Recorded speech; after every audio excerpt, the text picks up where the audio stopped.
नमस्कार मो सहित अच्छा वरिष्ठ सांबादिक अक्षय साहू सर आम गोटे कथा जानापी चाहबू जे आज प्रधानमंत्री मोदी ओडिशा आसुंच 3 दिन ओडिशा रे रहिबे अमित शाह आसुंच बीजेपी कैंप रे यार किभली भाबे प्रभाव पड़िबो एवं यह राज्य बीजेपी को कौन मेसेज दबो आगु को किभली काम करबा पई प्रोत्साहित करिवो। देखते जितेबाला गोटे राजनैतिक दलर दुई प्रमुख तुंग व्यक्तित्व आसुंच निश्चित भाव में से राजनैतिक कर्मचारी कर्मकर्ता जी अच्छा नेतृत्व जो मैंने अच्छा स्थानीय नेतृत्व अनेक परिमाण नैतिक बल जोगेब और से भितर नुआ उत्साह नुआ उद्दीपना नुआ आग्रह सृष्टि हम दलर कार्य को आहरी अधिक सक्रियतार सहित करने। तो भारतीय जनता पार्टी जिते दीर्घ आम कहीपर जे 15-16 वर्ष पर 2009 पर विजु जनता दल सहित संपर्क छिन्न होता और आम देखुचे जे बहुत चेष्टा करते क्षमता को आसवाई आसी पार जितेबाला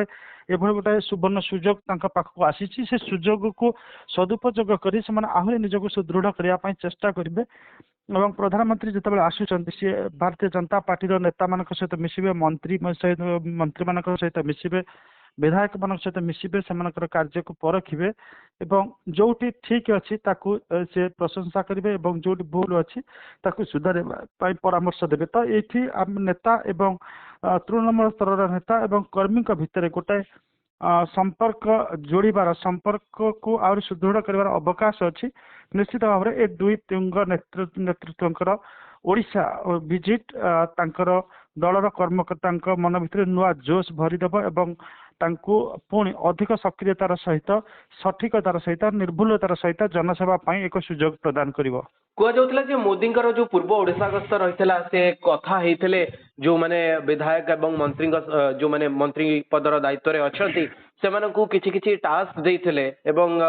से टास्क विषय संभवतः से कथा ही पारे एवं आगु को मोदी नरेंद्र मोदी एवं अमित शाह दुई जन हार्ड टास्क मास्टर दल पई से माने गोल सेट करती एवं से गोल से लक्ष्य हासिल करने को मानकर दायित्व प्रमुखतार सहित निर्वाह करने को पड़ो से कथा से स्थिर करते लोक मैंने जिते दायित्व को सुचारू रूपे संपादित कर पुरस्कृत करा जाए एवं जो मैंने कार्य सठिक भाव प्रतिपादित कर न पारती संपादित न कर पारती से स्थान हटई दि जाए। एक कथा जो मैंने देख भारतीय जनता पार्टी राजनीति को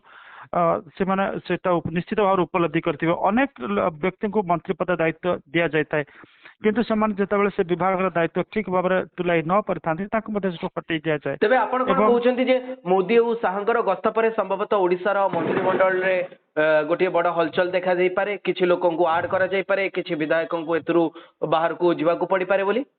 निश्चित भाव में पर मंत्रिमंडल संप्रसारण हो पारे एवं विशेष करके विधानसभा पर हो पारे एवं सेठी आपण जो माने भल काम करछन्ते पर्यंत मंत्रिमंडल रहिबे एवं जो माने न करछन्ते वर्तमान आ 3-4टी पद खाली रही जोटा को पूर्ण हो पारे नहीं जहाँ ताकू माने से गस्त पर एटा को मंत्रिमंडल संप्रसारण करा जाय पारे एवं अदल बदल जदि एबे संभावना नहीं सेटा परवर्ती अवस्था करा जाय पारे किंबा दुईटा जाक प्रक्रिया को आपणकर विधानसभा अधिवेशन पर दुईटा जाक प्रक्रिया को एक संगे संपादित करा बहुत संभावना रही। आपण किभली भाबे देखुचंती जदि आपण मंत्रिमंडल कथा कहउचंती जे जहा टास्क देइथिले जो विधायक एवं मंत्री मानकू से माने किभली भाबे करिसंती ताकू निरीक्षण जदि करबार एबे समय एवं 3 दिन भितरे मोदींकर रहणी समय रे से सब किछिर छानबीन हबो तबे मु गोटे कथा जानिया पई चाहबी जे को विभाग गुडी को रहिछि जहा दुर्बल रहिछि बोली आपण भाबुचंती। देखो सेमती कहवा ठीक हम ना प्रायतः प्रत्येक मंत्री से कार्य को ठीक रूप से संपादित करमती कौन विभाग ना जो किसी त्रुटि विच्युति परिलक्षित कर सर्वोपरि मुख्यमंत्री सब विभाग पर नजर रखिंट ओडिशा सरकार सब घटनावली केंद्र सरकार नजर रखिंट खोद प्रधानमंत्री नरेंद्र मोदी निजे तार गोटे नजर रखुंट जे प्रतिनिधि रही विशेष करके सीओएम जो प्रतिनिधि रही पीएमओ सहित प्राइम मिनिस्टर ऑफिस सहित से गोटे कोऑर्डिनेशन मेंटेन करके प्रत्येक कार्य को संपादित करुँच एवं वर्तमान देखिबार कथा जे अधिक सक्रियतार सहित किभली मंत्रिमंडल काम कर प्रधानमंत्री तार ऊपर परामर्श देवार बहुत संभावना रही कारण ଆ ଭିତରେ ଆମେ ଦେଖୁଛେ ଜଣେ ଦି ଜଣକୁ ଛାଡ଼ିଦେଲେ ପ୍ରାୟତଃ ଜଣକୁ ଛାଡ଼ିଦେଲେ କେଭି ସିଂଦେଓକୁ ଛାଡ଼ିଦେଲେ ଆଉ ମନ୍ତ୍ରିମଣ୍ଡଳର ସମସ୍ତ ସଦସ୍ୟ